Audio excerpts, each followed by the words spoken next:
Why your team doesn't do what you tell them to do. Boy, who's experienced this one? You come into your shop on a Monday morning, your service advisor still hasn't priced up the job you asked them to do on Friday. Your A grade tech has done the brake job his way, not the way you asked him to do it.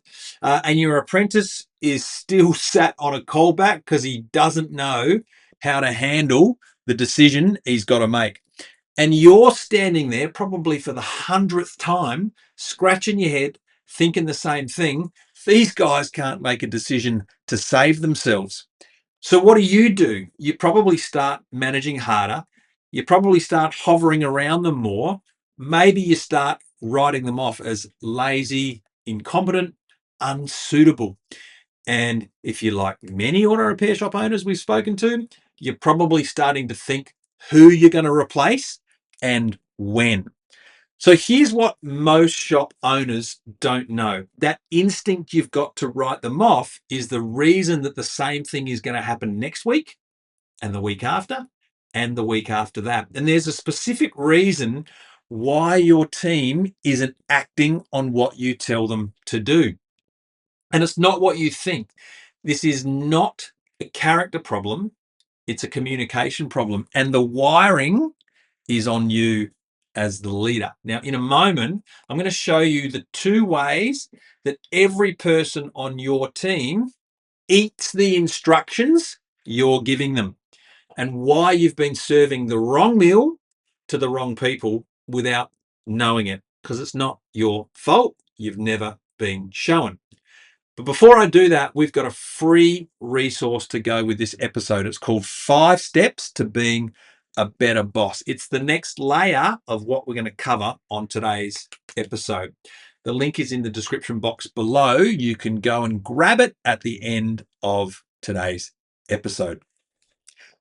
So let me tell you exactly what's happening when you give an instruction. You think you're being clear. You think you're being fair. You think you're being a good boss. And to a large extent, you are.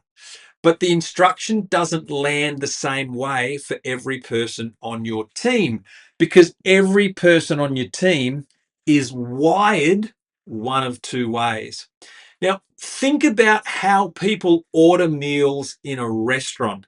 Some people walk in, they look at the menu and they freeze. They can't decide what to eat. And in some cases, they don't want to decide what to eat. What they're looking for, they're looking at the waiter and just saying, so just tell me what the specials are tonight. Or they say, just give me the set menu. They want the meal chosen for them. They want someone simply to say to them, here it is in this order and in this size. And then they're happy. Those people are set menu people. And sometimes, after I've had a busy day of making all the decisions, I'm really happy to not make any decisions and just take whatever's on the set menu. But then there's the other kind of person. If you take them to a buffet, they absolutely light up. They walk around the whole spread, the entire layout. They check what's on offer. They do laps up and down. They build their own plate. Or let's be honest, if you're eating at a buffet, you're building your own plates, plural. They'll put a bit of this on, they'll put a lot of that on, and they might skip the things that they don't necessarily like, don't eat, or just don't feel like. But ultimately, they want to choose what goes on their plate. And if you put a set menu in front of a buffet person and you tell them, here it is, eat it, they're probably going to push it back because you've taken away the one thing that they came for, which is the choice. That's a buffet person. On a side note, best buffet in Australia, Crown Towers in Perth. Second best, the Langham on the Gold Coast. You heard it here first. Now, let's look at this on a different level. 2 boxes, the set menu and the buffet. 2 boxes, but 2 totally different ways to eat. Oh, if I can make this work. There we go. The set menu person, right? The set menu person has a completely different brain to the buffet person. And everyone of your team members is either a set menu person or a buffet person, right? And here's the thing, right? You eat one way yourself. So what you do is you serve everyone on your team the instructions you want in the way you would serve them to yourself. You give instructions in the way you want to eat them, right? So if you're a set menu person, you give really clear sequence step-by-step instructions to everyone. You basically come in and go, okay, well, to start with, you get this.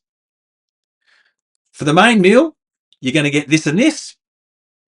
And for dessert, you're eating this, right? But if that's the way you give instructions to everyone on your team, then your buffet people start pushing back, right? Because they want to go their own way. They're going to say things like, yeah, but what if we did it like this instead? And if you're having a bad day, you're going to say, no, just do it my way. It'll be quicker. And when they don't do it your way, you think they're being difficult. You think they're being disrespectful. Maybe you're thinking that they just don't deserve to be part of your team anymore, right?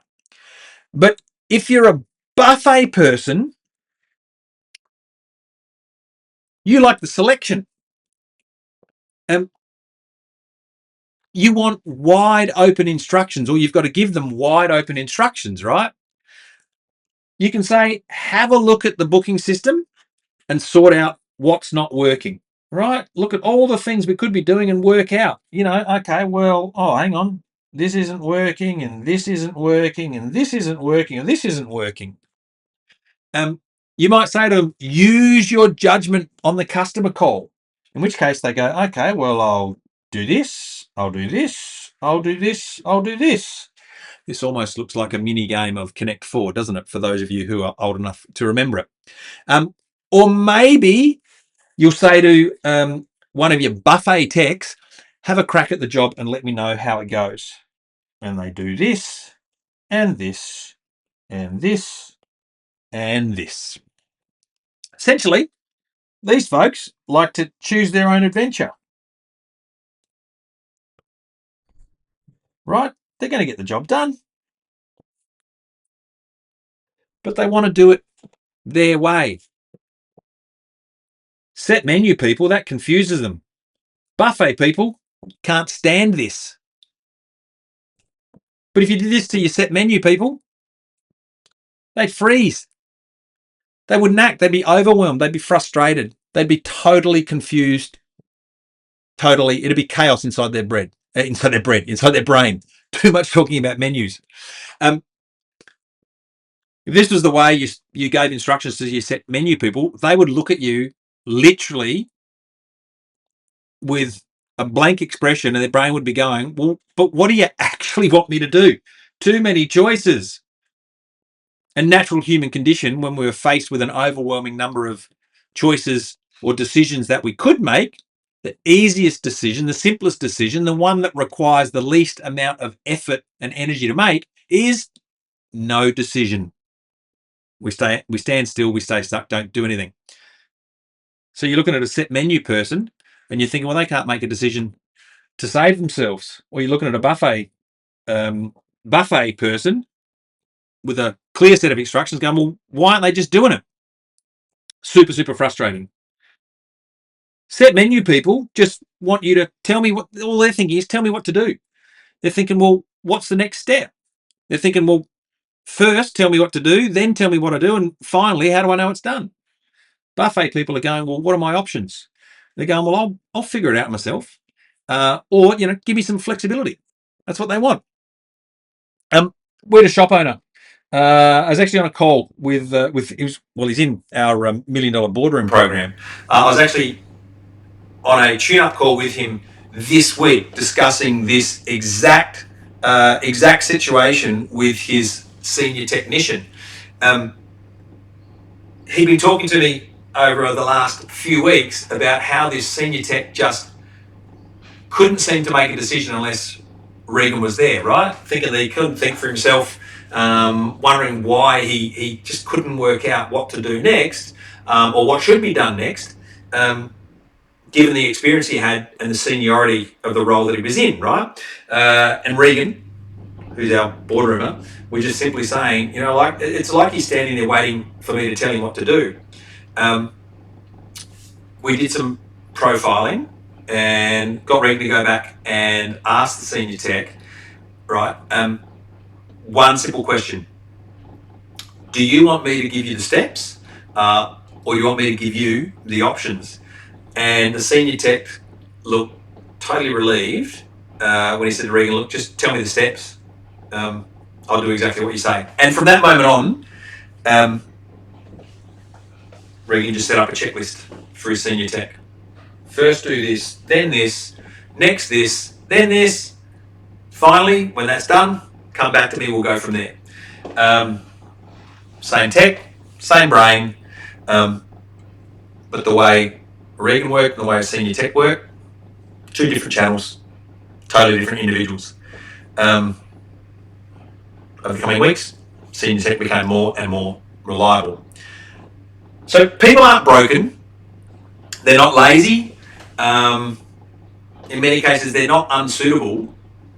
They're just wired for a different menu to you. You've been pointing them at the buffet when what they want you to hand them is a set menu. That's the gap. That's the set menu and the buffet. Now, if there are two ways to eat, and you're only serving one, which is the way you like to get your instructions, the way you like to eat the details, well, what's actually happening on your floor? Well, let me show you on this model, which we call the mismatch model, right? Along the bottom, we got set menu and buffet, set menu and buffet up the top. 4 cells, 4 outcomes, but only 2 of them produce the action you want from your team. Right, let's look at the top left. Here, you serve a set menu to a set menu person. Well, here's what you're going to get, and you're going to like it, right? You give clear sequence instructions, step-by-step instructions for an individual who is wired to receive their instructions that way. What do you get? Well, you're going to get that person just go away and execute your plans, right? They will go and do the work. They'll do it the first time. They'll do it the right way. They'll do it with very little drama. It's blue. They'll be cool, calm, and collected. That's the senior tech I just talked to you about in that story. And once Regan, the owner, switched channels, this is what he got. Clear execution. That's the team member you would refer to as your most reliable right-hand person. Now let's look at the bottom right. So this is buffet to a buffet person. You give that person the scope to choose. You give them the freedom to decide their adventure. You say, here's the problem or here's the job. Figure it out the best way you know how. And what do you get from this person? You are going to get flow.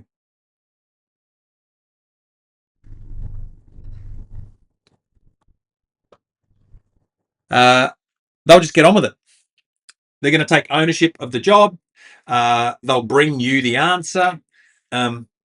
This is your senior tech that's been here, that's been with you 10 years, built up so much trust and faith in how they do things. You just tell them what to do. They go and figure it out or go and get it done, right? It's it's the service advisor who solves your customers' problems without ever coming into your office. It's the team member that you say you would be lost without them. That's top left and bottom right. Set menu to set menu. Calm execution. Buffet to buffet. Clear flow. But let's look at these off diagonals, right?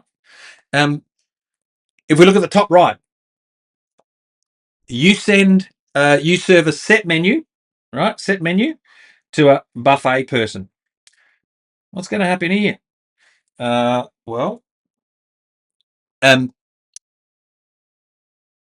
if you're going to tell them exactly what to do, in what order, with no room to move, no flexibility, no adaptability, all you're going to get from that individual is resistance, right? Because you want that, they want this. That's horrible. They want flow. So they'll resist. They'll push back. They're probably still going to do it their own way. They'll talk to the other team members, one of the other techs, about the job and about you in the lunchroom. They'll probably wait until you're not looking, and then they'll change their approach anyway. All the while, you're standing there thinking, why won't they just do what I tell them to do? Because you took away the thing that they come to work for, which is the choice. What about here? Bottom left, right? You serve a buffet to a set person menu. So you say, I want you just to flow. And what they say is, no, I want to do this, this, this. All you're going to get from there is they are going to completely freeze. They want that. You're giving them that. They're overwhelmed. Too many choices, too many decisions, too many things could go wrong. So they stop. They wait. They ask you the same question, but 3 different ways. They get to Friday afternoon, and the job you asked them to do on Wednesday hasn't even moved anywhere. And you're standing there thinking, what's wrong with this person? Why can't they make a decision? Well, because they were never going to make that decision. You served them a buffet. They just want to sit down and be told what to do, what to eat. That's why they did nothing. And the end result is both of you end up super frustrated. So let's look at this map again, right? And match the diagonals. When you go set menu to set menu, you get execute. When you go buffet to buffet, you get flow. Mismatch, you get resist, or you get freeze. 2 team members, 2 different wirings, both looking like they've got a character problem, a suitability problem, an attitude problem, but they don't. The channel that you're giving them instructions, the meal that you're serving up, is wrong. Here's what this framework, here's where this framework lives, right? It's process, performance, and profit. You can't have solid process if you're broadcasting instructions, if you're serving instructions on the wrong channel or on the wrong menu, right? You can't have half your team, or you can't have performance if half your team is frozen and half your team is resisting. And you can't have the kind of profit you want if every job that goes out costs you an extra hour because you delivered the instruction wrong. This mismatch map, it shows you what just happened, right? The set menu and the buffet shows you what to do differently next time. So now you've seen the map, right? And in a minute, I'm going to give you 3 questions that you can ask yourself today to identify, to spot exactly where the mismatch is happening in your shop, right? Where are you giving a set menu to the buffet people? Where are you giving a buffet to the set menu people? And where have you got that all fixed, locked, and loaded? But if today is landing with you, if you've just spotted a mismatch in your shop that you've been calling a character flaw or an attitude problem, go and grab the 5 steps to being a better boss. The communication problem you've seen today, right? That is the symptom. The 5 steps to being a better boss. It's going to walk you through the leadership shift that lives underneath that symptom. The link's in the description box below. Go and download it before your next team meeting. So here's the anchor that I want you to say slowly to yourself. It's not a character flaw, it's a communication problem. If you give a set menu person too many decisions, they'd make no decision. If you give a buffet person too few decisions, they make their own decisions. It's not a character flaw, it's a communication problem. That one sentence alone will save you from firing the wrong person at least once in your career as an auto repair shop owner. It'll also save you from the version of you that keeps the wrong person around too long because you couldn't see what was actually going on, and we've all cost ourselves that amount of time, and they both lead to the end of the same line. Now, here's your 3 questions that you can ask yourself now. The first one, pick one team member who frustrates you the most. Shouldn't be too hard to think about. When you give them an instruction, are you handing them a set menu or are you pointing them at the buffet? And here's the harder question. Have you ever taken the time to ask them how they prefer to eat? Most owners haven't done that. Most owners have been serving the same meal to every person on their team for years, the way that they like to eat, and getting frustrated by the team members who can't eat those instructions. The conversation takes you about 90 seconds. It goes like this. Do you want me to give you the steps or do you want me to give you the options? Most team members will tell you the answer the first time you ask. Second question. Think about the most recent instruction that this person did not act on the way you wanted and look at how they failed. Did they freeze? Did they stand there waiting for you? Did they ask you the same question 3 different ways, but they weren't moving? Or did they push back? Did they argue about the approach? Did they walk away muttering something about it? Did they go and do it their own way?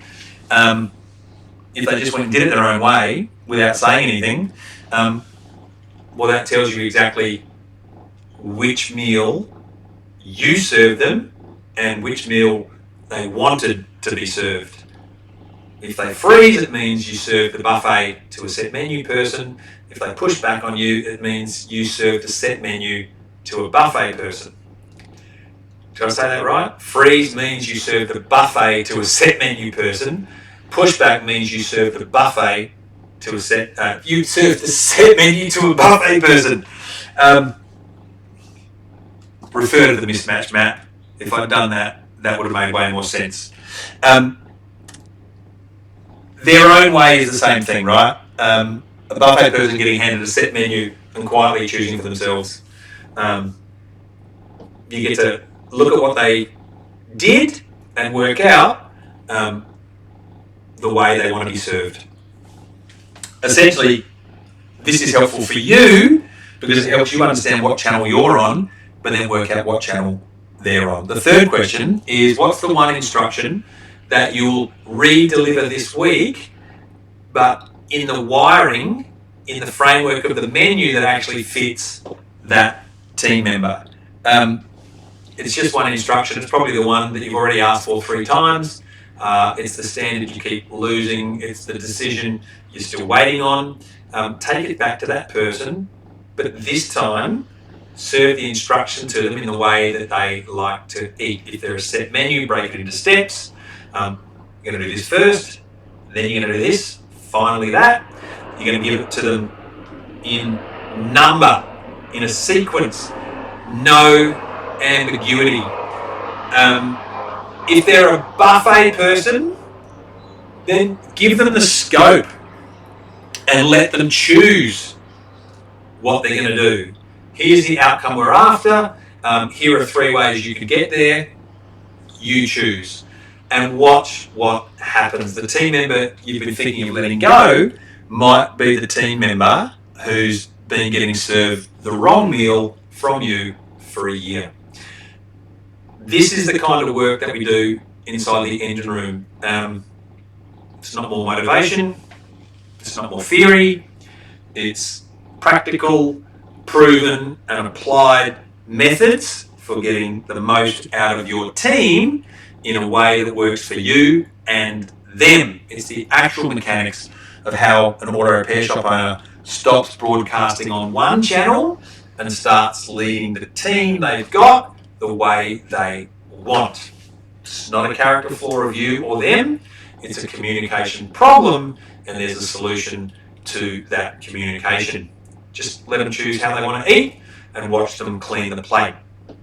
Now, if today's episode has you thinking differently about your business and you'd like to find out a little bit more about how we help auto repair shop owners match how your team is wired, then you can check the links in the description below. There's no pressure, there's no unsolicited phone calls, just a bunch of useful information to help you work out if now might be the right time, and here we at the Workshop Whisperer might be the right fit to help you and your auto repair shop. I'll see you on the next episode of the A Grade Auto Repair Shop Show.